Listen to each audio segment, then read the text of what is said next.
I think Liverpool should have won that game 3-2. And I've come out of it going, I'm disappointed because we had 10 minutes to go and we were 2-1 up. But with the amount of injuries we've got, that's not a bad point. I think it's a fair result, and I think both teams would have taken it looking at the lineups at the start of the game. I think the first thing we need to talk about it is, of course, the goal being not ruled out because the whistle had already blown, but the Havertz goal. Was that to go 3-2? 3-2. Harry, breaking news. Every time we pick up our phones at the end of the podcast. We should really check halfway through But the podcast. do you know what I did? I was looking at your phone was down by your crotch. And every time I did see it lighting up a few times. And I was like, I wonder if Erik ten Hag has been sacked. And he has. So Fabrizio... Just a disclaimer. So when you listen to the rest of the podcast and we talk about Man United, we didn't know we didn't know this. Ten Hag has just been sacked. And then producer James came in and told us that he has been sacked. Fabrizio Romano has tweeted, Erik ten Hag has been sacked, confirmed by Manchester United with immediate effect as exclusively revealed. Always love Fabrizio Romano. Yeah, we're a big fan of him. We'll talk about him he always in a gets the facts. And he says, Ruud van Nistelrooy will replace Ten Hag as interim manager. The decision has been made. Sacked. Wow. This is going to make our Fabrizio Romano chat in a minute even better. This is big news. They've gone Van Nistelrooy. But they're looking at Nagelsmann. They're looking at Southgate. Oh, please be Southgate. But it's Ruud van Nistelrooy is going to be... It had to come. I think I would be worried if I was Chelsea coming up against a Ruud van Nistelrooy Man United. Do you think? Yep. I don't know what I'm doing there. Yeah. If new manager bounce next weekend. I'm sorry, we've spoken about it. We spoke about it on the pod. Like, they were good, but it's had to have come at some point. Yeah, I'm surprised it didn't come earlier, to be honest with you. But wow, breaking news. He was the first manager to be sacked. First manager to sack this season? Yeah. Yeah. Wow, there you go. Well, my mate Johnny said to me, I would rather anyone in charge, including my bin man. Well, so you'll be Johnny's pleased, Johnny. Bin man. Johnny's bin man, unless that is Julian Nagelsmann. Yeah. Interesting. Interesting news. We'll discuss it maybe more next week once we've seen the manager. And we see maybe God, if they United are going to beat. Look, if only. Sorry, Erik ten Hag, but if only that Garnacho goal was onside against Arsenal, and if only Diego Dallo had finished his dinner, he might still. They could have won that first half 5-0. Oh well. Anyway, enjoy the rest of the pod. Yeah, breaking news. Sacked. Love it. Hello and welcome to Know the Score, the podcast with myself, Luke Kempner, and Harry Daniels. This is the review of Gameweek 9. There's loads to talk about, as always. And even if it gets to the end of the pod, if there's a bit of extended time at the end, there'll probably be another goal or something, because that has happened nearly every game this week. It's so good. Harry Daniels, how are you, man? Good. The week of late goals. It really is. All over. Even just like a few stoppage time ones. Those 3:00 games on Saturday, there were just everything swung in the final 5-10 minutes of that. I've just got back from holiday. I got back at 11 o'clock last night. Recorded an FPL video. Now here to talk a little bit of Premier League. I'm feeling great.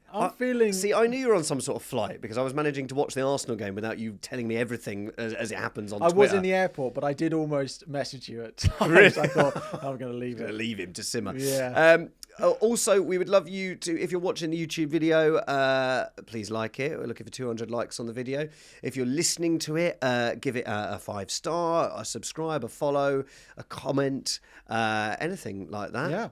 Those of you on Spotify, you will notice we are going to audio only. We've had this issue where we've been a American football podcast because of categorization, and we move away from video on Spotify. Should fix that. So that is why, if you want to see our lovely faces, you can head over to YouTube and watch us over there. Yeah. But we're audio only there, which I think is how you... I don't watch video on Spotify. No, I'll be watching it on YouTube. But if you are listening, do know that my beard is really... Oh, God. It's taken... This is the reason you don't like it, is because you can't grow a beard. You wait. Okay, I challenge you. We'll do By November. the end of the season, I want to see... Isn't it? You've left that about 6 months. Yeah. I shaved last Christmas. Don't shave until Christmas. Yeah. Okay. But we've got a fantastic week. Now, we've got a big question of the week. Yes.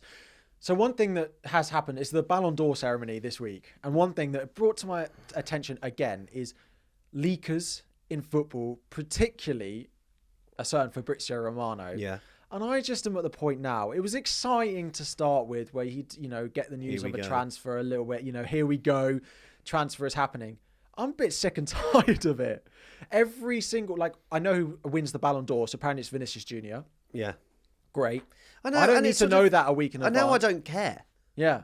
Like, if I didn't know who was going to win it, I'd be quite looking forward to the ceremony. So they've changed the way the Ballon d'Or ceremony is working this year, where they don't tell the winner who's going to win it, and they interview all three of them beforehand as if they won it. Oh. But now we still know who wins it. And every transfer over the summer, I know it's going to happen 4 weeks in advance, because there's the verbal agreement, then there's the agreement in principle, and then it's like the here we go, and then the club announces it, and I'm like, I'm sick of it. I know, and I think the difficult thing is that when someone who is a leaker suddenly gets a bit of traction online, and then that's sort of, they're a journalist, but then the main bulk of where their sponsorship and their money is coming from is from leaking stuff online. So then you've got to sustain it. You know, it's like any sort of like viral video on TikTok or something like that, where someone just gets really famous very, very quickly. But then they've got to sustain it. Yeah. Well, it's like for someone like yourself, you become very successful with fantasy football stuff because you're sustaining it and because you're delivering it. It doesn't matter if you have a bad week or whatever, because you're still delivering week on week on week content, where like these people, they've got to find stuff. Yeah. And I'm not a fan of it. No. It's like the deadline day on Sky Sports used to be the best thing. That last hour, where you had to have out a window. You have to just have a person at every single club with hundreds of fans behind him throwing inanimate objects. I know, exactly, yeah. Marital aids. Yeah, exactly. And now we don't get it, because it's the only person there. The yellow ties. Yeah. It used to be like a bit of deadline day. We've got our yellow ties on. It's me. And like, it was exciting. But now, I don't care about deadline day at all.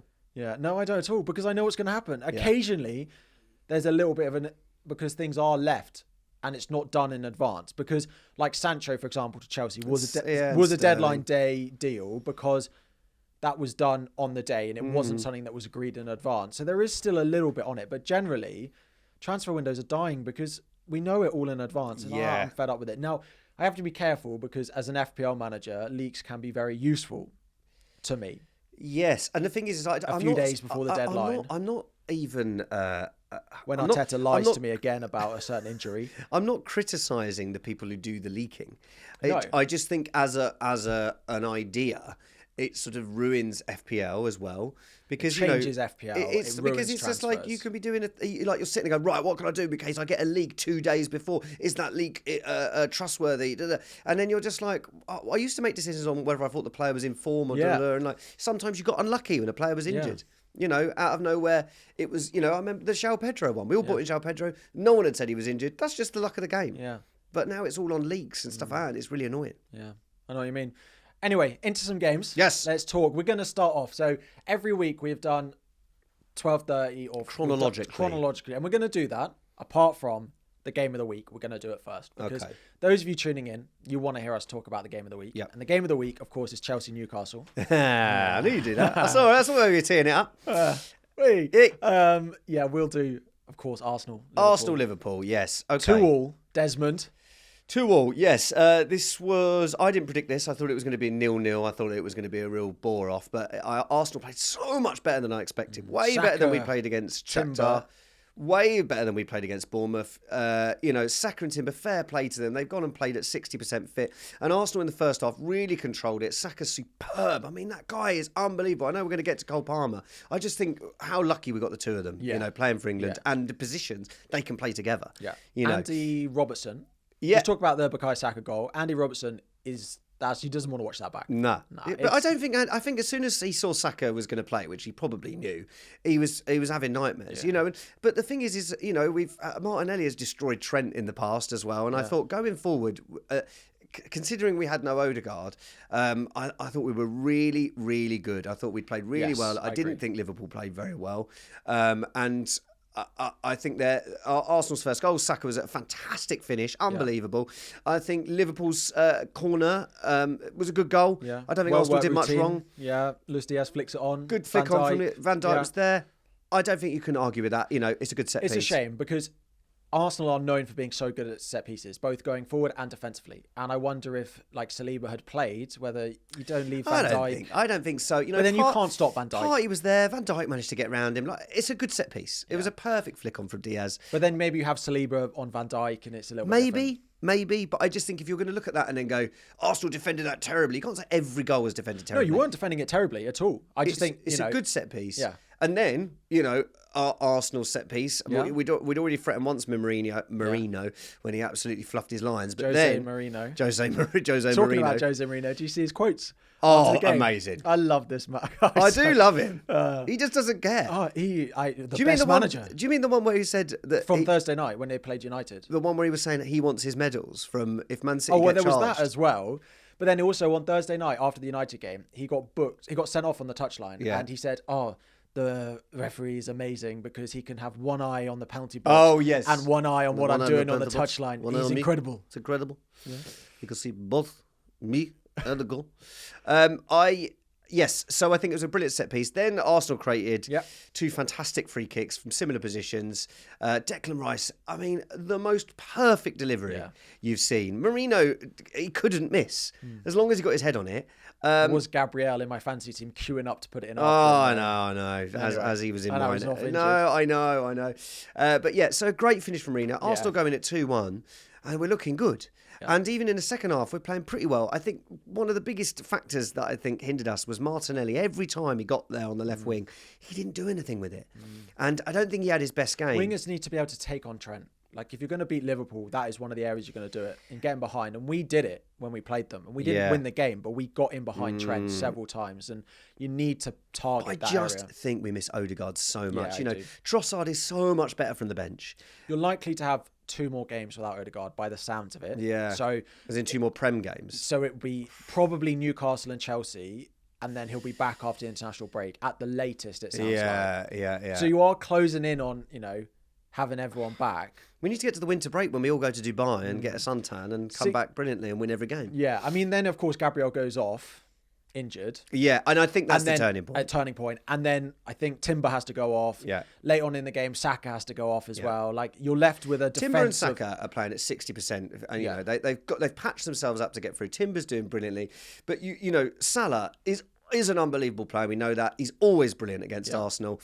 And where Timber had defended really well against him with Gabriel, once Gabriel goes off, once Timber goes off, Salah comes into his own. That defence of... You had, by the end of it, you had Ben White, Partey, Kivior, and then Lewis Kelly. So we had Ben White playing out of position at centre back because he's a right back now. Yeah, Partey. So then we've got Partey playing out of position, Kivior, who's an idiot, yes, and then Miles Lewis Skelly, who's very good going forward, but he's got to mark Mo Salah. But he's got to mark Mo Salah, and the thing is he also played him over Zinchenko. I know. Again, Zinchenko. There's 3 games Zinchenko's been in the squad and he's not got. But we've seen Mo Salah run at Zinchenko before. I know, and we all know that ends. But the thing is, Lewis Skelly is a similar sort of he's an attacking fullback. And he was doing the right thing. He put a ball into Martinelli, who looked absolutely knackered. And I think Arteta should have taken him off sooner. He got cooked. That ball goes straight into Nunez. And there's so much space. Kivior is running around going, I don't know where I am. And then the ball just goes straight across and we all know what Salah does. I do think, though, it's a good result for both teams. It's a great result for City. It's a great result for City. I think it's a good result for both teams, but I think Liverpool fans should be more disappointed than I think I'm seeing them. Van Dijk annoyed me because he was sort of going, I thought there were a lot of injuries. There were only 2 players. 2 players that weren't playing. It's not true, mate, right? We had 2 players that were playing at 60%, and all of them went off by the end, and you still had 10 minutes to try and get a winner, and they didn't. I think Liverpool should have won that game 3-2. And I've come out of it going, I'm disappointed because we had 10 minutes to go and we were 2-1 up. But with the amount of injuries we've got, that's not a bad point. I think it's a fair result, and I think both teams would have taken it looking at the lineups at the start of the game. I think the first thing we need to talk about it is, of course, the goal being not ruled out because the whistle had already blown, but the Havertz goal. Was that to go 3-2? 3-2. Of course, Kivior goes up for the header. Yeah. Then the whistle blows as Havertz is going through on goal. If the whistle blows when Kivior is supposed to have fouled Szoboszlai, right? So I don't think that's a foul. You do think it's a foul? I don't. No. So I don't think it's a foul either. He doesn't blow, right, Anthony Taylor. Then Havertz goes through on goal. Then he blows the whistle. But I'm also the whole point of refs is it not to...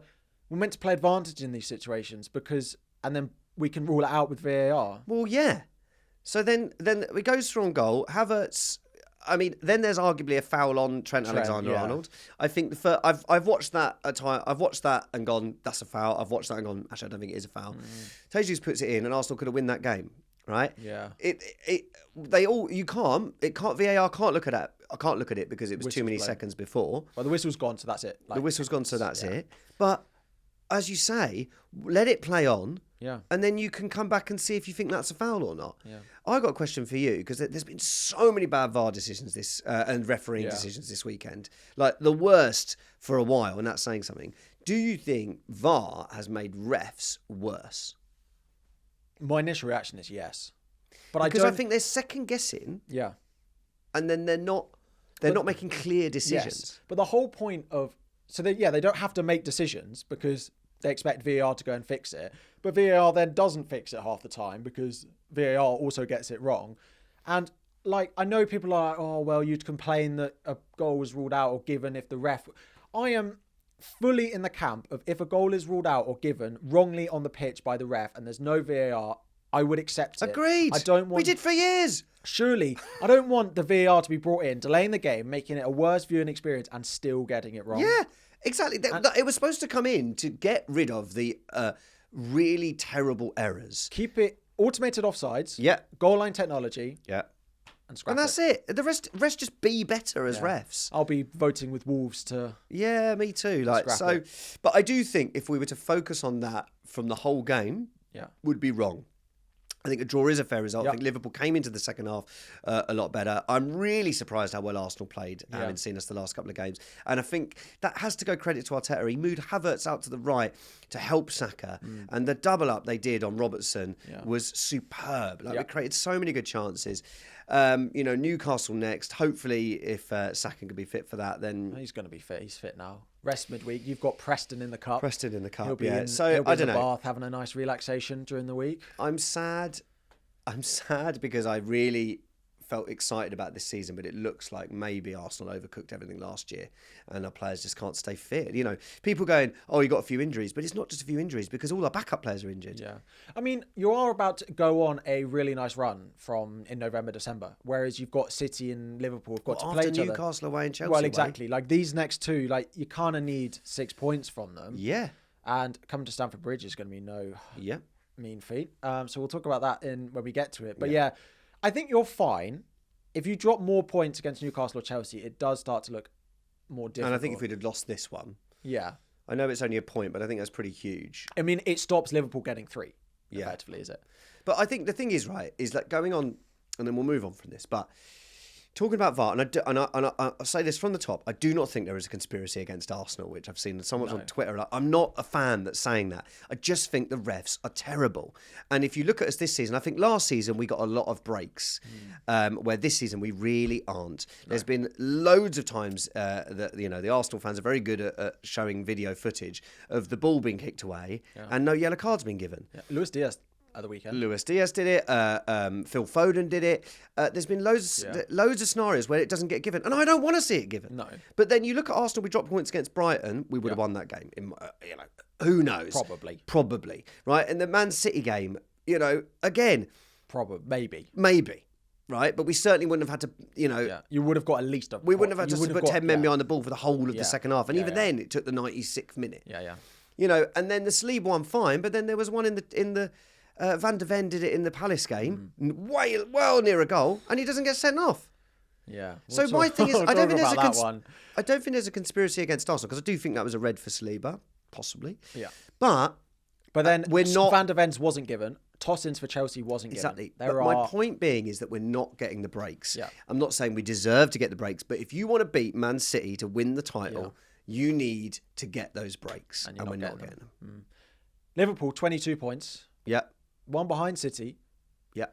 A win against Chelsea, a draw against Arsenal. They'll be very happy with that. They've got City coming up. That'll be a big game now. When's the City game? Just after the international break. Is it? Or 2 weeks. The second game after the international break. I'll be interested to see that, because I don't think City are absolutely flying either. City are beatable at the moment. They are. I mean, I think everyone is, though. Yeah, this is the thing. This is it. I actually don't believe this hype that Liverpool and Slot are doing this unbelievable job. I think they're playing well, and I think it's a surprise that he's done so well post-Klopp. But I really don't think they're as good as everyone is banging on about. All right. We'll get to them. Let's go back to the very start of the weekend. Bitter? The first game is Leicester Nottingham Forest, and of course, since we recorded last time, there has also been another Nottingham Forest game, which I am under strict instructions not to forget. 1-0 at Crystal Palace on Monday night. Then they go on to Friday night and go and win 3-1. First of all, why is a team playing Monday, Friday? Yeah, but does that matter? Well, but like, why? Because but you still get 4 days, don't you? Yeah, but what's the need? Like, why is it? It's on telly and everyone makes money. Yeah, but why don't you put a team who hasn't just played on Monday on the Friday? Why don't it'll be because of teams that have played in Europe on a Thursday and they have to be on the Sunday. Yeah, but okay, Brentford Ipswich, put that on the Friday. Yeah, but that was a 3:00 game. Yeah, so there'll be a certain amount of games that need to be televised for Forest. But like it just seemed bizarre. Yeah, that could have been Monday. Like it could have been. Yeah, put it on Monday. That would have been fun. But then is there Carabao Cup games? That's true. Monday, Friday was weird, but. Yeah. Yes, it was. They won. Weird. They've won twice. Yeah. They looked very good in this game. Yeah. Forest again, defended really well. Yeah. And now they've got to the point where they've just even without Gibbs White, Elliot Anderson, who's the player I wanted to talk about in this game, was so good in this game. He's filling in for Gibbs White while he's out. Mm-hmm. Even when Gibbs White's fit, he's playing a little bit deeper. He's been so good and really good signing for them. And then they just have Dominguez, Elliot Anderson, Yates, Elanga, Hudson-Odoi. I love Yates. Yates has played in all 5 divisions, played for Barrow and Shrewsbury, and then he scores a wonder goal. It's lovely goal. All just creating chances for Chris Wood, who is on absolute fire at the moment. But when I sold Chris Wood my wild card, it's the best thing that's happened to me this season. God. But yeah, everyone's like, Chris Wood's never going to keep performing. But when you have a team playing so well, controlling games, keeping the ball, defending well, and then you have 5 good players creating good chances. I mean, he did finish the second goal. For his first goal was such a good finish. Beautiful finish. And it's left foot. Yeah. And then swings round. Right foot. The keeper can't see what's going on. It's gorgeous. He uses the defender. Great finish. They are playing really. And the thing is with Haaland, Haaland. There you go. There's a Freudian. Thing is with Chris Wood is that they, he's now appreciated. Yeah. Nuno has got this system that works where it just feeds into him. He says, "You stay in there," because that's where he's best at. And the wingers are just as you say, they're just feeding him all the time. Defensively looking great as well. I have to say, Wout Faz, not the best bit of defending for the third goal. No. Little nod back that doesn't go anywhere, and Chris Wood's like, all right, I'll have it, and then it goes over the keeper. But yeah, another really good Forest performance. Before we talk briefly about Leicester, Forest are now 7th. Yeah. They've got West Ham at home this weekend, and then Newcastle at home. I want to ask you, Newcastle at home in game just after break, who do you think wins that? Who would you predict? Forest? Absolutely Forest. Yeah, this is the thing. Because the thing is with Newcastle was, and maybe I should save this for when we get there, but Newcastle's defence is still, Burn and Shaw, and I don't think they're good enough. No, but Forest looking really. My question, the reason I ask is, what's the heights that we think they can reach now? Well, I think Forest have got to aim for sort of that it's that kind of Brighton spot. It's that 7th, 8th. You got to push. You push, and you might get into, you might get into a Conference League. I think, mate, you can even a little bit higher. Yeah. I mean, top half feels like that's you've got to keep Chris Wood fit. Yeah, top half. Let's do it. If we can stretch to a European place, it has to be on the cards for them now. It's amazing, and credit to Nuno. Wasn't even on the sidelines again. Yeah. Would you? Okay, question for you. Having someone that sold Chris Wood on his wild card, do I need to swallow my pride and just buy him back? Yeah. I'm gonna keep him forever. Yeah, but is that because you're? I love him. I know you love him, but do you just over players like Cunha, over players like I might get Cunha Welbeck? As well, over players like Wissa. I'd buy Cunha before I bought Wood in FPL. That's what I mean. Yeah, I would. Would you buy Wissa before you bought him? I would buy Wood. You would buy... I would not buy Wood. I wouldn't buy Wissa. I'd buy Cunha. You buy Cunha. Just briefly on Leicester. Yeah. So they changed their system a little bit. Mm-hmm. So they've been playing Mavididi and Buonanotte with Vardy, and then 3 sort of midfielders, and they went with the full-on attack, which has been working well late on in games for them, right? So they've been making it and bringing Fatawu on, and playing a sort of 3. Yeah, we were excited about Fatawu. 3 behind Vardy, and they did that from the start, and it just created way too many gaps, and they didn't control this game nearly enough. And I don't know whether it will stick, because they've got Ipswich next weekend, and that's going to be massive for them. I mean, losing at home to Forest is no bad result. But it wasn't a fantastic performance. I think Leicester, points-wise, are doing all right. They're 15th. Yeah. They would absolutely take. Absolutely. And I think Nottingham Forest are absolutely a team on form, so I don't think they can be too losing to Forest disappointed. now is just not. No. It's not like, oh, we've lost to a Nuno, relegation man. rival. Yeah. Yeah. Knows what he's doing. Let's move on to the Saturday games. The first thing I want to say is part of my issue with the Friday night game is the scheduling on Saturday. Yes. There was one televised game on the Saturday, which was Fulham-Everton. Yeah. Everton-Fulham. That just shouldn't be the only... That was a bore fest. Well, that's where I do think you win your argument, is I would far rather a game at 12:30, yeah, I think, than a Friday night game. But also, like, why not just put one of them at 12? The reason is because TNT have in their contract only a set number of games, and it's not every week. So there are certain weeks where they have to leave one out, and that's why it goes on to Friday night and not 12:30. Oh. So that's why occasionally there isn't one. But just please, just like, if you're going to do it, at least make the 5:30 a good game. I know, like, yeah. Put Man City, Southampton, or put something. Yeah. Everton, Fulham was not the one to have as the 5:30. But anyway, so no 12:30 game, which was pretty boring. Yeah. Luckily, I was on holiday, trying to enjoy myself. Yeah. Still checking on whether Saka was training or not. But then we move on. We'll do Brighton Wolves first. 2-2. Okay. Yeah. 2-2. It was, 2-0 until 2-0 until Brighton kept committing 28 players forward. But Danny Welbeck, man. Yeah. Like aging like a fine wine. Another great goal. Thought he was going to be injured. Really good finish. And Brighton looked really good. I think Hertzler is going to have learned some valuable lessons here. So are some of his players. Evan Ferguson, man, that's his first goal in a year. He is massive. Yeah. I don't know. He's about 6'7". He looks so happy with the goal as well. He was obviously and it's a great finish. So good before, and now he's been injured. There was talks about him being like £100 million striker and Arsenal being interested in all the rest of it. But, that was a really, really great finish. There was a lovely effort from Belieber as well, forcing some good saves from Jose Sarr, who's still filling in. Yeah. But then they capitulated. Yeah. I mean, the first goal is a scramble in the box. Yeah. And Wolves get their goal. Fine. And Ait Nouri. Another one of your new signings. What a guy. Yeah. And then it does... I would say it falls apart. It doesn't so much, apart from the most stupid counter-attack from Brighton I've ever seen. They are 4-on-1. Now, I say it's a stupid counter-attack because they don't score it. How they don't get past Doyle. Yeah. And the thing is that... Exactly. So, win that... If you score 4-on-1... If they score that, it's not a stupid counter-attack. If you offered it to them again, they would still do the same thing. Yeah. And if they score it, it's not a stupid counter-attack and you put the game to bed and you win 3-1. But you can't...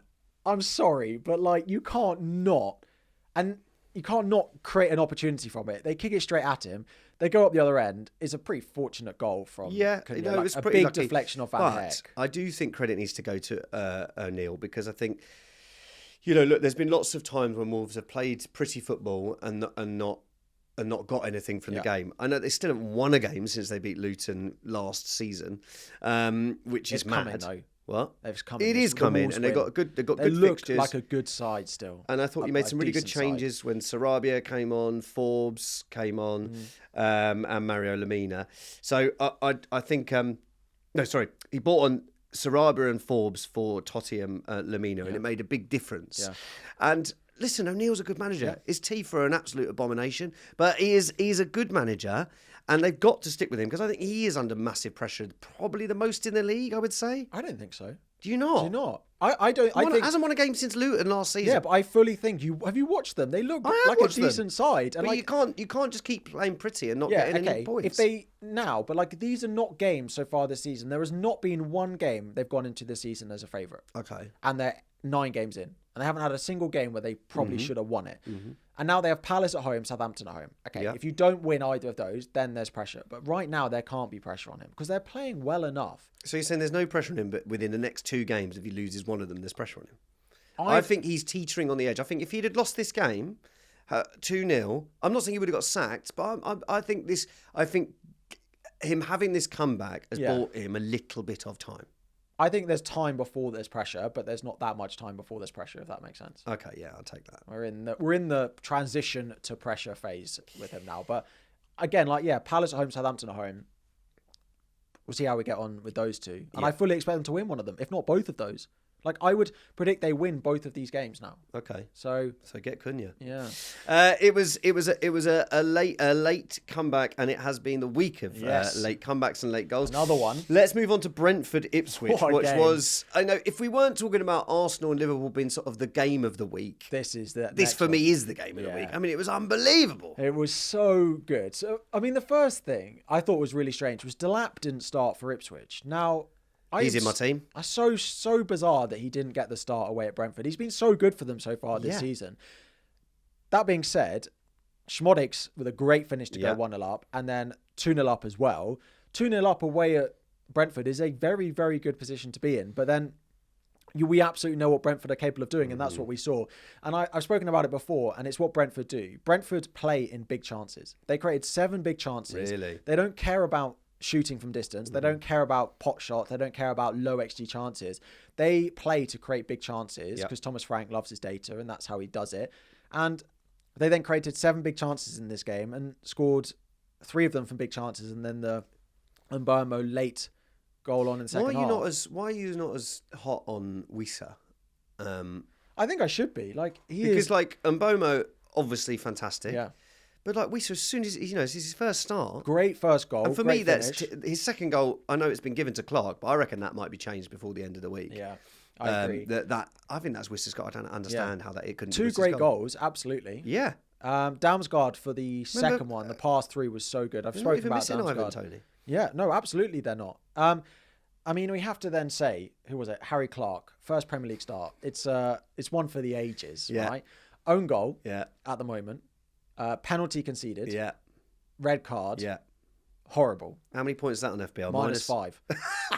-5. The only people who've got them, though, are his brothers and his parents. Really? I don't know. Yeah, but it reminds me of the week that I had Jonathan Walters in FPL.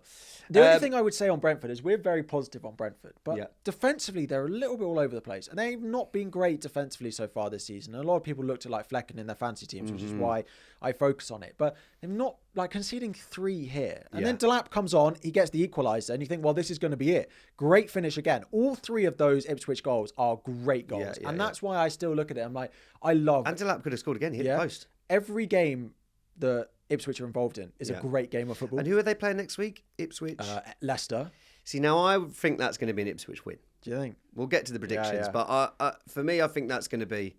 I need to keep talking. Let me check if I have predicted that. Then the issue is I have. Then Brown and Burmo comes up. Delap hits the post, and then Burmo, it's one of those where the keeper can't commit to it, because if he commits and someone gets a touch, it's then an open goal for them. It is a lucky goal. It is. But that is the area you have to put the cross in. Yeah, of course. You float it to the back post. The keeper can't commit, because if he commits and someone gets a touch, it's an open net on the other side of the goal. You have to dive late.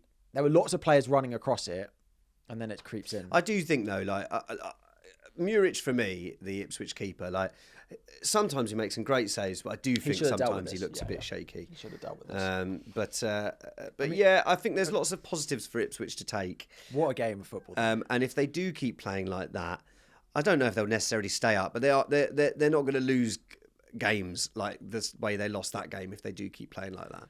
I mean, whether they stay up or go down, I will enjoy watching them for the next 30 weeks of the season. Yeah. This was a highlight of my week. I think they'll win next week. I think they'll win next week. Interesting.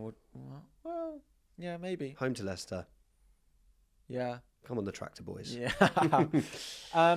Then where else at the 3:00 games? Villa, Bournemouth. Yep. This was not the most exciting of games. It was 1-1. Villa played very, very well. And I thought Travers, who was filling in for Kepper, who was injured, did really well for Bournemouth. He made some incredible saves. Bournemouth didn't play anywhere near as well as they did against Arsenal. But they hung in there. They defended well. Zabanye was fantastic. And I thought Villa, I thought it might be similar as they did after the Bayern Munich game and not play as well as they did against Man United. I thought they played quite well. I just think Bournemouth defended quite well. Yeah. So Nana came off at half-time and they brought Ross Barkley on, which is, I don't mind that. But then, they want to bring Duran on and they had to take Morgan Rogers off because there's too many players trying to do the same thing. They did have chances. Duran again. I don't know. Evan Nilsson, again, is equaliser. I'm less positive on Bournemouth from this. I think they were quite fortunate not to get any. They didn't play anything well, but I think they game. hung in there, and I think They played Villa could have finished their chances. I think Villa were a bit fortunate in that I think there should have been a penalty. I think Bailey, there's a handball on Bailey, which was a penalty. Yeah. And I think there's a foul on Semenyo, which Semenyo got booked for diving, which I think is a foul on Semenyo. So I know Villa should have been out of sight even before that comes into consideration. But I think they probably got away with it, really. And a point is probably quite a decent result for them in the end. Yeah, but I would worry if Bournemouth play like that next weekend against City. That's not good enough to keep City out. Like, Villa created enough chances after a tired Champions League trip, and if they play like that again next weekend, they didn't look quite as good as they did fighting against you last week. And 13 yellow cards in the game. This is another thing with like refs getting involved, man. Like, Chelsea it wasn't a dirty game. Again this weekend for getting 6+ yellow cards. We get it every week. We're going to get more suspended players. Honestly, I think the refs have just got worse. Well, we've already spoken. Anyway, we don't need to like bang on about this one too much. Like, it wasn't the highlight. We'll talk about Villa and Bournemouth in detail in other weeks, but it's not. Villa have had a really, really great start to the season on the same points as Arsenal, I think, in the league. Yeah. Emery, fantastic. Imagine if Emery had taken over at Man United instead of Ten Hag. I don't know. But I think, it's a superb start. Probably the right result. Yeah. Then, top of the table, Manchester City 1, Southampton 0. I don't think anyone in the world predicted a 1-0 win in this game. No. I predicted a minimum of 3 goals. They created it. They created enough chances. Haaland with City with over 3 XG. Haaland with over 2 XG on his own. Missing 3 big chances. Anyone who played their triple captain on him. Yeah, we'll talk about your FPL team at the end. City absolutely could have been well and truly out of sight. I'd actually credit a little bit to Southampton in this game. A lot of that XG came in the second half. The first half, I think I had like 47% possession in the game, which against City is something to be commended. They defended well enough in the first half. Of course, the early goal, where if it's not a goal, it's a penalty because Stevens is absolutely all over Haaland and pulling him to the floor. Foden and Savinho basically had to spend the whole game trying to unlock Southampton, which they did. Haaland did have 2 XG in the game, but it wasn't like 2 XG of one-on-ones with the keeper. Like, they were 2 XG of balls in and he's got to react to it quickly. Like, there were defenders around him the whole time. And you would back Haaland to score those? You absolutely would. And there was one which is practically an open goal, but he's not like completely free and he has all the time in the world. No. They didn't give Haaland the time. They gave him chances, but they didn't give him time to compose himself for those chances. Now Pep and Bernardo Silva came out after the game and were saying about how brilliant Southampton were. What do you think of that, right? Because Russell Martin has been compared to Pep, as in he's the most Pep-style manager of the teams that are probably going to go down. But, like, what do you think of this? Like, where they come out and they praise them? Isn't it trying to make themselves feel better? That they only scored 1 against them. Oh, it's because they were so amazing. Yeah. So good. So good. The best team. Fantastic. Yeah. Like, but I don't know. I find it all a bit weird. But listen, there was chances for Southampton. Archer hit the bar, even though I think he was offside for that one. I find it weird when they do it to the team that sat bottom of the table. Like, do it when you like. They used to do it to De Zerbi, and I'd be like, yeah, fine, because De Zerbi's great. And like, do it to Emery or Slot. Absolutely fine. But when you playing the team who are 1 draw from 9, a negative goal difference of 13. It feels like, right, you are taking the mick a little bit. I cannot believe they only won 1-0. When I was, when Haaland scored that first goal, I was about to go on in Les Miserables, the musical that swept the world, and I'm like, my triple captain. You're going to come back and you're going to be 5-0 and he scored a hat-trick. And all my mates have been ripping me, going, why have you used your triple captain now, you idiot? Oh my God. And then, 5 minutes in, Haaland scored, and I'm like, here we go. And I cannot believe nothing more came from it. He absolutely had the chances. I suppose the question is, like, he scored 1 goal in 4 in the Prem now. Yeah. Now, he could have scored more. Yeah. But at what point does, like, we start saying he scored 1 goal in 4? De Bruyne, I think, is a big thing. Like, the previous 3 games, it's been they haven't created the chances for him, and he hasn't had the shots and he hasn't had the chances. This is very different. This is he didn't finish his chances. And he did in the week against Sparta Prague. And Haaland has games where they create loads of chances and he finishes them all, and some he doesn't. And this is positive for Haaland. And if you have him in FPL, this is positive for him. Of course, yeah. But the previous 3 weeks, I do think they missed De Bruyne more than I maybe thought they did. And then Alvarez. Yeah. Foden came into this one, finally got his start. Yeah. They've also found this sort of solution where Mateus Nunes starts on the wing. Which he played well. He actually was, if you watch the Champions League game midweek as well, he was really good in that one. So maybe he's finally finding his form in a Manchester City shirt. So it's one to keep an eye on because they need to create chances for him and he has the ability to score them. But 1 goal in 4 is... I certainly think... listen, I'm not worried. As a general football sense, I'm not worried about Haaland. But I think if you're just talking about FPL, I think you can start thinking about captaining other people other than Haaland, and that makes it a little bit more exciting. Can you think about selling him? I don't think so. No, I don't think. I just think he's. I mean, like that game. You play that game 100 times. Someone hasn't watched my transfer plans video this morning. No, well, I've been busy prepping for this. Prep? I know. Have you heard of it? It's called prep. Wow. And I don't think you can think about selling him, but. Right. I do think you can start thinking about captaining other people, and we'll get there. But, when I look at the way Palmer plays, when he's not playing in midweek, I think that's someone I'd like to put the armband on. Yeah. Right, those are all the 3 o'clock games. Before we have a look at our... Yes. What was the 5? Oh, the 5:30. Everton... Yeah. That was... Yeah, maybe that was. No, yeah. Where's the 5... Yeah. 5:30 is there. Everton. Where is it? We'll find it. But please do like and subscribe. We're looking for 200 likes on the video. Please do give it a like. If you're listening, do give us a follow. Give us a 5-star rating. It really, really does help. And all the comments and stuff, we love hearing from you. We love replying to you. We, for those of you who've replied before, we'll always reply to you and have a little bit of a chat about the big talking points of the weekend. And I have a bit of a question for you. Yes. We've seen so many late goals. The weekend of late goals. It's the weekend of late goals. I don't know if that's just a sort of coincidence or if that is something that's a bit of a theme of this season. I think it's happening less now than it ever used to. What, late goals? Yeah. Really? I think this week is an anomaly. Okay. Well, it made me think, what is the best late goal ever? Right? And maybe we're going to be biased with this. Yeah. So... what is your favourite late goal? Now, I would say it has to be after the 90. Yeah. So, what is your favourite ever late goal? That's a shame because my favourite is Didier Drogba in the Champions League final. Okay. But I can't put that. Yeah. So, I've got a few others. The first one, which I think wins. So, I think there's 2 categories here. And let us know. We want to hear yours. We're not going to go through all of them. We're going to just do one each. So, we want to hear yours in the comments. I've got 2. Okay. Because already cheating. Yeah, cheating. Yeah. Because there's a debate between best actual goal or best impact goal. Because the best impact goal is Aguero. Yeah, of course. Because that late goal won them the league. Yeah, so nothing beats that. Their first league. Yeah. Okay. The other one I've got is Alisson's header. Yeah. Right. They didn't actually come on to win anything from it, but a goalkeeper has won them the game. I did think this when we were texting about this, and I didn't say this to you, but I did think any goalkeeper has to be. There's a Jimmy Glass one. Yeah, there's so many. For Carlisle. I mean, someone will write in and say I'm wrong about that. And then there's that Troy Deeney one where he goes out the other end like Deeney! But for me... I went Prem, so there's no Deeney in mine. Okay, well, my one is Reece Nelson against Bournemouth. Oh, my God. But that moment was just humongous. Now, I'm probably not delving deep enough to think about moments that, like I'm sure that, but I don't know if the Welbeck one against Leicester was in the 90th, but I just know one at 97th minute, and just everything about it was beautiful. I was in the stadium. The way that Reece Nelson tried to play it cool after we just come 2-0 down to 1-3-2. So that's my one. But let us know.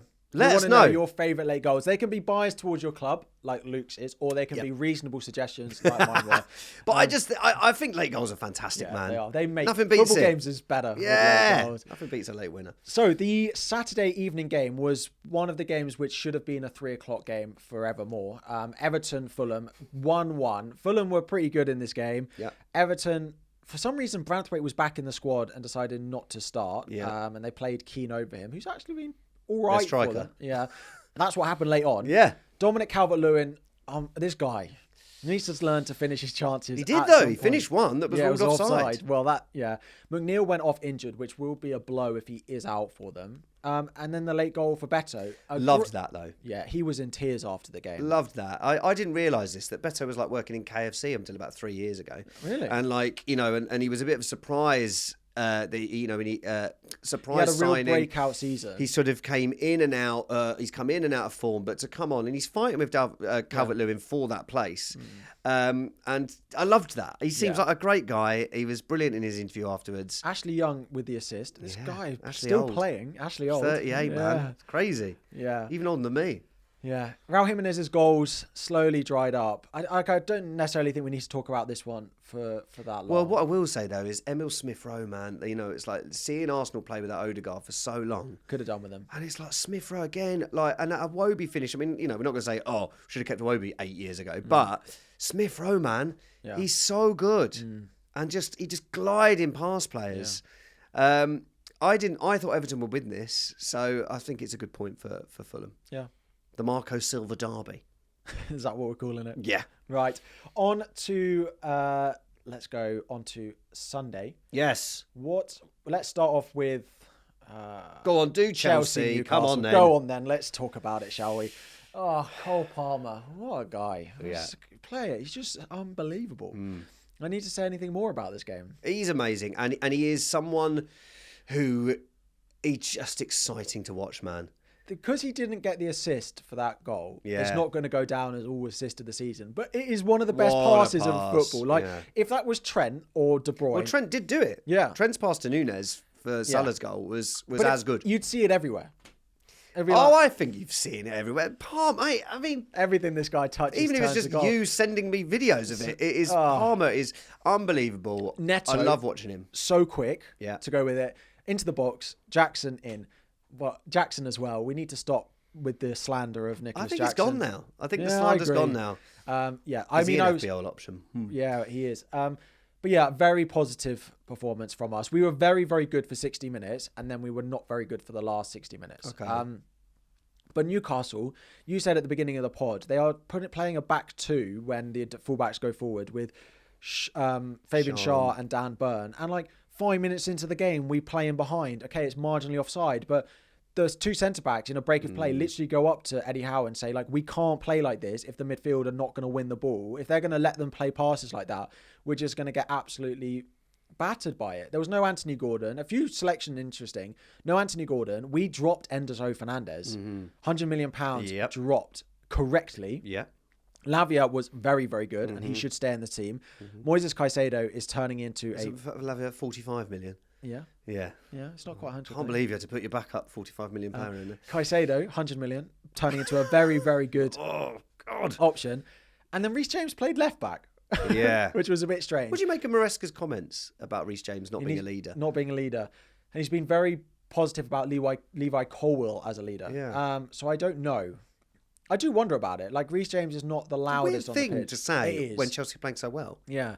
But I do think Levi Colwill does have captaincy material, maybe more than Reece James does. We were at a position, though, where there was no one really to give the captaincy armband to because Thiago Silva was leaving. Yeah. We didn't have any really senior figures in the squad. Reece James was... Not one player over the age of 27. Reece James was sort of this Chelsea through and through. Chilwell wasn't getting in the team. It was just no one to give it to. So it didn't make sense to give it to him. Maybe now it would go to someone else if they were thinking again. Palmer. But maybe. But then we couldn't give it to Palmer at the time either. No. But you might but do now. Are you going to strip Reece James of the captaincy? That's also a weird thing. But anyway, we were really good. The Neto pace, the great finish. They were not good. They then equalised because Chelsea can't defend. Nice cut across the box and Alexander Isak. Sanchez gives me absolute nightmares in goal. We're a good team, but Sanchez is not the one. Defensively as a shot stopper, great, but we can't play out with him in goal. Yep. It is absolute nightmares. So what happens with that, I don't quite know. One to keep an eye on. Maybe Jorgensen will come in at some point, but that doesn't fill me with confidence. Then they just give the ball to us in the middle of the pitch. Alexander Isak misses it, misplaces it. Their midfielders don't win it back. Their defenders drop off. Palmer shoots from 25 yards and Pope gets beaten at the near post. It's a horrible 20 seconds for them. Then they try and create chances late on. They don't. They did create one though. Well, yeah. When he takes it and when Isak at the end. It takes it around him. Caicedo saves us. True. Penalty given, not given. Yeah. Correctly not given. It's not a penalty. Not a penalty. No. He rounds the player, sees the other player coming and goes to the ground. Do you think you owe an apology to Chelsea in general when before the season started, well, not before the season started, when we did our first podcast, before the transfer window had ended. Yeah, I owe them big apologies. We were just sort of saying, I can't believe. And Maresca came out and said, it's not a mess. And all of us were like, it is a mess.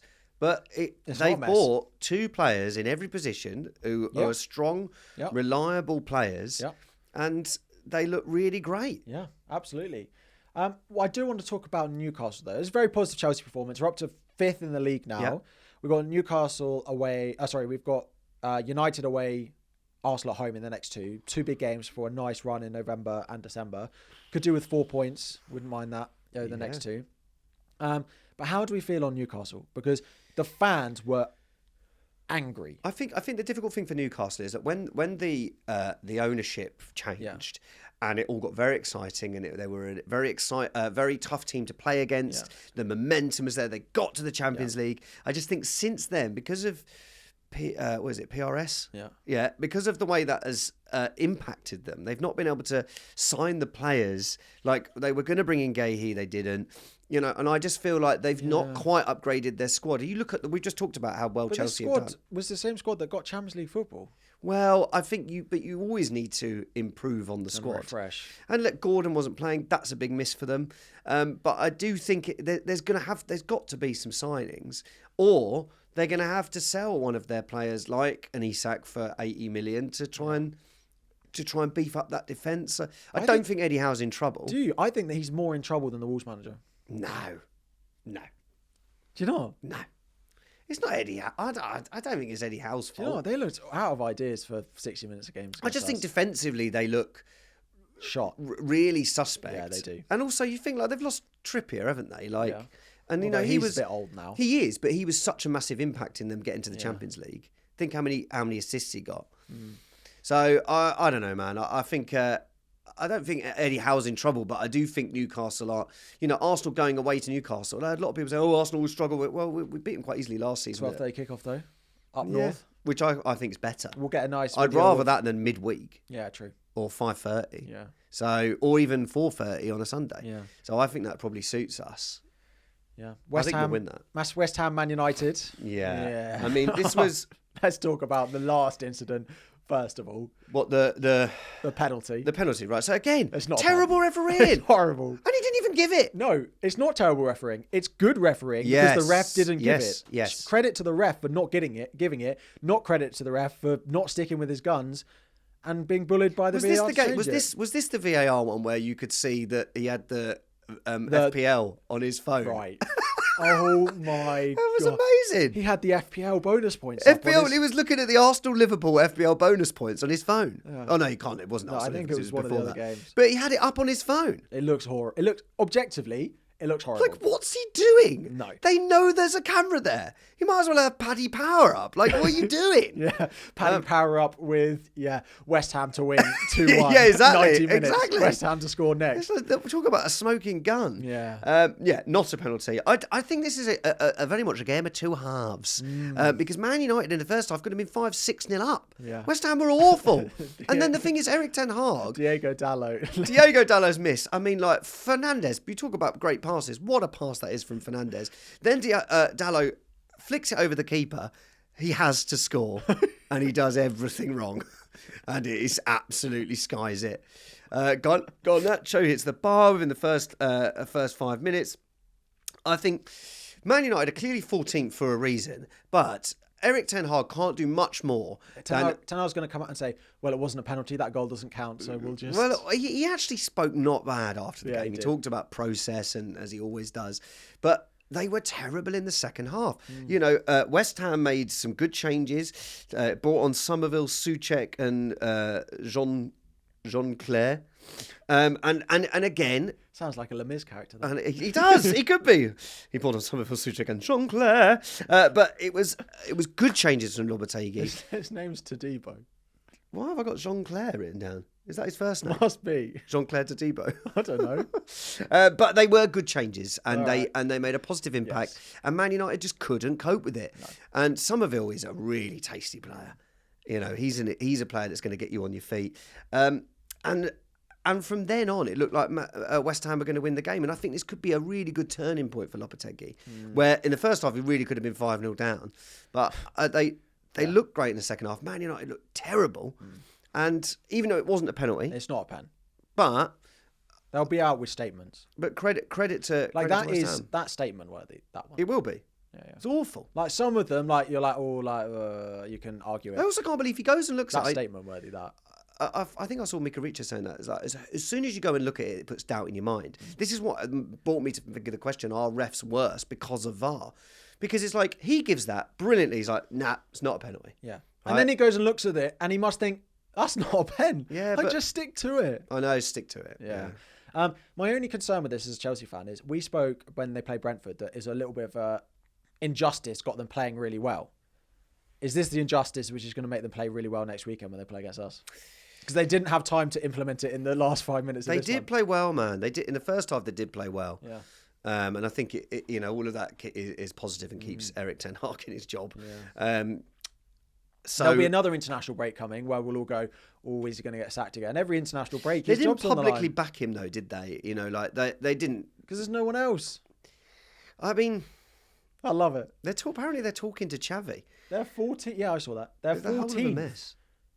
Like, yeah, 11 points from 9. They're below West Ham. Yeah, they are, and they're there for a reason. But I wouldn't be. I don't think it's going to be a cakewalk for Chelsea next week. They're 2 points above Leicester. Yeah, I think they're equidistant from the relegation zone as they are at the top. But they're 5 points above the relegation zone, and they are 8 points. Well, they're 8 points from bottom and 8 points from top, or something. Yeah. 8 points from Champions League and 8 points from bottom. Yeah. Wowzers. Right. Crystal Palace Spurs, the final game, because we've already done Arsenal Liverpool. Yes. Crystal Palace getting their first win. Yeah. Before we talk about Spurs, because we love to talk about Spurs in this podcast. I know, we do seem to do that quite a lot. I want to give a big shout out to Palace in this game. Okay. They were very good. Yep. They fought very hard. And we know Ange had his little press conference afterwards where he said, they just wanted it more, mate. Yeah. He just wanted it more than us, mate. But they did. And Mateta, why on earth Mateta was on the bench previously, I don't know. Like, he was one of the most informed players in the world at the end of last season. Maybe. Yeah. He came on. Great assist from Eze for Mateta. They go 1-0 up. Lacroix had a fantastic game. It was so good. They defended so well. They had to bring Will Hughes on early on, and they just kicked them around a little bit. Wanted it more, absolutely, as Ange said, and probably deserved 3 points. Spurs just didn't create nearly enough in this game. Henderson had a decent performance. Yeah. But Palace deserved to win this game. Tottenham looked tired after midweek. Yeah.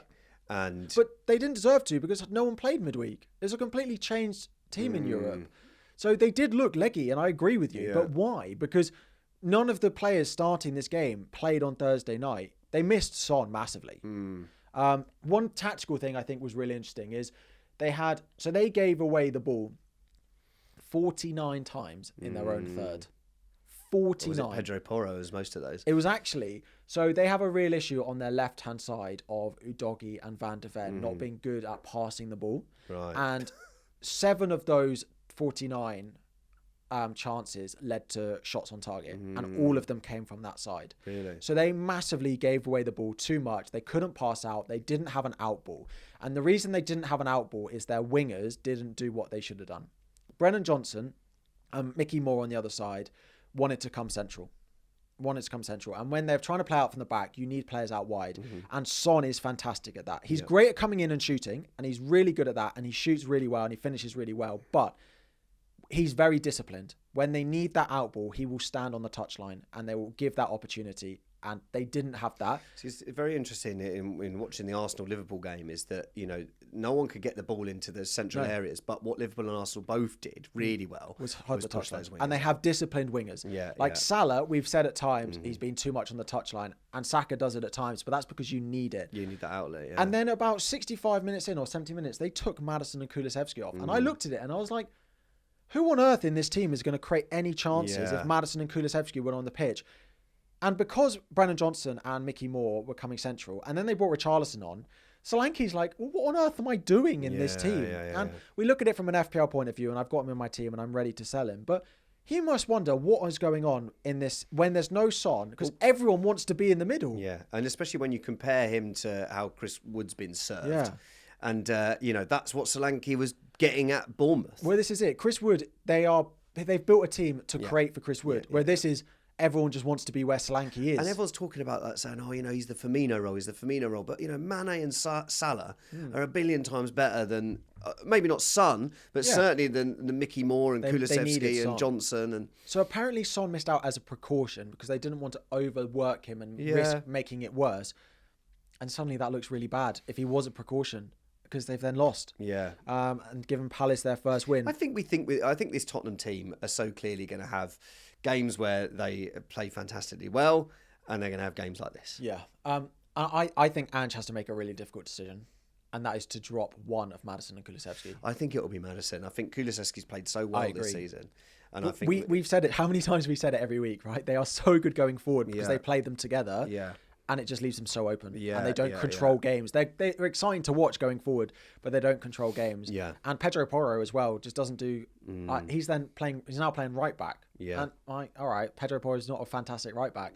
So Pape Sarr needs to come in. Mm-hmm. They need to play two defensive midfielders. Yeah. He needs to make a difficult decision to drop one of Brennan Johnson, Kulusevski, and Maddison. No, because he's excited. Mate. Yeah, exactly. This is who we are, mate. And until they do that, before we wrap up on that game, Mickey van der Ven. Yeah. Red card? Yes. I don't get it. So people say he's running away from the goal. Oh, there's no one anywhere near it. It's more of a red card than the Tosin one and the Saliba one last week. They're on the halfway line. Yeah. It's so close to goal. It's ridiculous. Yeah, I agree. But this is why people get so annoyed about these things, because they happen literally... Tosin one happened on the day, and this one happened the week after. And he didn't even get booked for it. He got a yellow. Oh, he got a yellow for it. They gave a foul. Oh, that was the one I was going to talk about, which is in the other game, which was the Van Dijk kicking Havertz. Yeah. 3 times. He kicked him 3 times. How's that not a red card? And he didn't even get a yellow. No, it's not even a foul. Insane. Insane. Anyway, a few dodgy decisions for the weekend, but that is all the games. Nothing like a good weekend of Premier League action. It was good. I feel pretty miserable with it, to be honest with you, because we were 2-1 up. We were 2-1 up against Man City and we didn't win. Yeah. And I just think if you want to win a title, you can't be doing that. I'm feeling quite positive. Well, yeah, but it's because your FPL team smashed it and Chelsea won. My FPL team, I had triple captain Haaland, which now feels like I think I've been unlucky, but it doesn't really matter, does it? So you've gone ahead of me. Triple captain is the worst chip in the game. Okay. Like, you're going to make me feel better now? Because, you've gained, what, did you get 6? Yeah. Okay, great. The triple captain is it's not worth 18, it's worth 6, because you would have captained him anyway. No, I know. But so great. But there's not going to be enough doubles. I'm going to have to play it in a single at some point. See, this is my point. Anyone who plays, anyone who says you shouldn't have played your triple captain this week, I think if they're going to play it in a single, is wrong. I think I had every reason to. If you're going to play it in a single game week, I'm going to hope it snows. Literally, good. This is coming from the expert, everyone. The expert FPL is just going to hope it snows. This is a La Nina year, so we're expecting worse weather in the UK. Oh my God. No, but I did say after the Wolves game that I didn't want. I needed to see something in that Wolves game to make me want to play it, and I didn't play it. Yeah, but I saw it in the Sparta Prague game. I wrongly didn't play it because Haaland's 2xG. It was the correct decision based off what we saw in that game. That's all I needed. It was the correct decision. In poker, sometimes you make a correct decision. I got lucky. And it goes... I got very lucky. He should have scored. I saw a hat-trick. It was my last day of my holiday, and I was like, I'm not going to check the scores. Really? And I checked at half-time, and I saw it was 1-0. And I was like, oh, okay. Did you check how many chances he'd had even then? No. I went on Twitter and saw people were raging, and I was like, okay. Yeah. You got 63 this week. Yeah. The double arse defence needs... I got that. I still had hope with that going into that Arsenal game, but yeah. And now with Gabriel injured, man. Yeah. It's the selling Chris Wood on my wild card. I sold Salah and Chris Wood on my wild card to bring in Saka, and then I've sold him for this game because I worried about the fixtures going forward. I don't know. So I made the big call this week of going Saka Palmer. Yeah. And I'm so happy with it. I suddenly look at my team. Before this week, I was like, oh, my team looks a bit rubbish. Yeah, but if Saka had done nothing in this game, would you still have been happy with it? Well, because if Saka hadn't... Obviously, him scoring a goal, he probably got if bonus Saka points, hadn't didn't he? and Foden scored, then maybe I'd think differently. And Foden got so close to 2 or 3 assists. But I still look at it and I'm like, well, their fixtures coming up. Like, I just want Saka. Like, he's so I good. do as well, but I as well, in my mini league, and I know you shouldn't play FPL like this, but in my mini league, 2 of the people that are closest to me had Foden and didn't have Saka. And I was like, I don't even know if Saka's going to be fit. And we're playing Liverpool, and then we've got 2 difficult fixtures. I thought, what's wrong? And I've still got 2 free transfers. I just thought, what's wrong with the punt of Foden at home to Southampton? And he was unlucky not to get more points. Yeah. Have you considered selling Haaland? No. Because the very popular move this week is going to be Haaland to Cunha, or Wood, one of the 2, and a cheap midfielder. Like, I can do Haaland to Cunha and Mavididi to Salah. Yeah. I could do Solanke to Cunha. Yeah, I might just do Solanke to Cunha. I could do Solanke to Cunha, and then I could do Gabriel to Guardiola or something. Or maybe not Guardiola with the Man City's fixtures. But I think... Is 15.4 does feel like a lot for him. It's just the captaincy. Yeah. I get scared. Because if Haaland scores twice and you don't own him, and suddenly everyone's got 4 goals, and then you captain Salah and he scores once, you're still 2 goals down. It's the captaincy that scares me. So I don't think I'll do it, but it has crossed my mind. I'll think about it. But I just think, like, if he wasn't 15.4 million, you'd be looking at that game going, well, that's usually a hat-trick. I don't know, man. But then they've got Brighton at home. But then they're not bad. Yeah, I don't know. Brighton just conceded twice to Wolves. I don't know. I've always said I want Saka, Palmer, and I'll make the decision on Salah versus Haaland, and I won't own Salah because there I'll are never good own Haaland. strikers this year, man. Like we haven't had this for a while, where there's like 3, 4, 5 strikers you could have that aren't expensive. We're about to get to a point where Jackson's going to be back on the menu. Yeah, and maybe I don't know, maybe Havertz as well. But like I think like Watkins as well. Like maybe 15.4 just is too much. It's just the captaincy. Yeah. Anyway. But you're pretty happy, man. Yeah. You jumped ahead of me. Livid. It was a good week. I needed it. Let's do predictions for next weekend. A reminder, if you want to join. Oh, I need to get the league up for this week. Oh, it's the not been person good. top of this week, I've never seen someone is the best week we've had all season. Really? Right. So if you want to join, predictions for every Premier League game, you just predict them. And the winner of every week will get entered into a draw at the end of the season to win a football shirt of their choice. We're also in the league, and we give a little shout out on the pod to the people who came top. First of all, Luke, you got... Oh, God. Oh, no. I'm going to have to go... Oh, keep scrolling down. I've got to watch an ad before I can see the That's how bad it is. You have to watch an ad first. Yeah, I've got to get all the way down in the standings. But the thing is, though, like, I'd have predicted 5 home wins, and then right, they were all coming in until the 94th minute of every single game. So you got 6.5, which is all right. That's I only got 7.5. There you go, then. So, right. Let's start. 5th, there's 2 people, Paul Lewis and I Jas Play. Both got 13.5, joint 5th. Ooh. Wenger In got 14.5, along with Slot Machine and Shelby Shiny Head. Great names. Came second. These are great names. The guy top, so the person in second got 14.5. The person top got 21. Blimey. Dave, or Dav. Dav. Got Dav. 5 exact scores. Wow. They predicted Brighton Wolves 2-2, Everton Fulham 1-1, Chelsea Newcastle 2-1, West Ham Man United 2-1 West Ham win, and a 2-2 draw. They also got 2 close and 1 correct result as well. Done. That is the highest we have had so far this season. That's amazing. Well done, Dav. So if you want to join, it is Super Brew Football, Purple App, Solo Fogs, SOLOFOGS. It will be up on screen now if you are watching, or around now if you're watching on YouTube. If you want to join and you're on podcast, Solo Fogs, Super Brew Football, the Purple App. But let's have a look. Newcastle Arsenal 12:30 kickoff. Right, let's rattle through these, yeah? Yeah. Okay, I've put 2-1 to Arsenal. Yeah, I've gone the same. Okay. I wonder if they won't score though. If it wasn't 12, if it was 3 o'clock, I might put them not to score. I think you will win this, but it might depend. If like Gabriel's out again, I think he will be. I think he'll at least be out for this game. Interesting.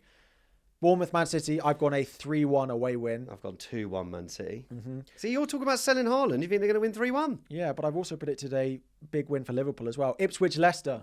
2-1 to Ipswich. Yeah, I've gone 2-1. Yeah. So I might have to sell Mavididi. Liverpool Brighton. I've gone for 2-1. Do you think I 3-0 home win? Okay. That's why I'm considering Salah. Nottingham Forest West Ham. 2-1 to Nottingham Forest. Gone 1-0 home win. Okay. Yeah, we've gone same results but different scores. Yeah, and you're liking all the clean sheets. I just don't feeling clean sheet vibes from anyone at the moment. No. I've predicted too many clean sheets here. Southampton, Everton, I've predicted another one. 2-1 to Everton. I've gone 1-0 away win. Okay. Yeah. Southampton Southampton don't score. I know, maybe not. They're getting close, though. They keep hitting the bar. They're getting close to being relegated as well. Yeah, well, they're more than close. Wolves, Crystal Palace. 2-2, Desmond. 2-1, home win, Palace. Got their win, but yeah. I think we've seen a good turning point for Crystal Palace. I've Spurs, Villa. 2-2. I've gone 2-2 with a caveat if Son is back. If Son is not back, I think Villa will win this game. I'm looking forward to that game. Yeah. That's going to be a really good one. Man United, Chelsea. 2-1 to Chelsea. Yeah, I've gone the same. I wonder if we've done every same result. This is really boring. No, it's good. 2-1 away win. I think there might be more goals in this. I think it'll be 2-1, but I wouldn't be surprised if it's 2-1 and then there's like a 90th minute goal for one of the two. Again, I think that'll be a really cracking game. Fulham, Brentford, Monday Night Football. What a start to the week. MNF, I've gone for 2-2. I've gone 2-2 as well. There you go. Yeah. It's better doing it like this, where I actually write them down and not just think of them on the spot. You go, Yeah. No, it's good. So, yeah, listen, send us your predictions. Please write us in some comments. Yes. And listen, next week we're going to read out your favourite late winners. Or late draws. Or any late goals. Late winners. Late winners, late goals. Late goals. Doesn't have to be winners. Can be You're equalisers. right. I think Aguero has to be it. The greatest late goal. Prem late goal. But do comment any others. I mean, the other one I thought about was Mario Götze in the World Cup. Yeah. You can say the same for the... There's a lot of World Cup ones, though. Iniestas. Exactly. Yeah. Exactly. Why do we keep it Prem? Prem. Late goals in the Prem. Late goals in the Prem. Other than Aguero's. Aguero! Anyway, lovely to see you, Harry. Have a lovely week. Lovely to see you all. Or if you're just listening on podcast, lovely to speak to you all. Give us that like, give us that follow, give us that subscribe. And we look forward to speaking to you next week. Thank you. Bye.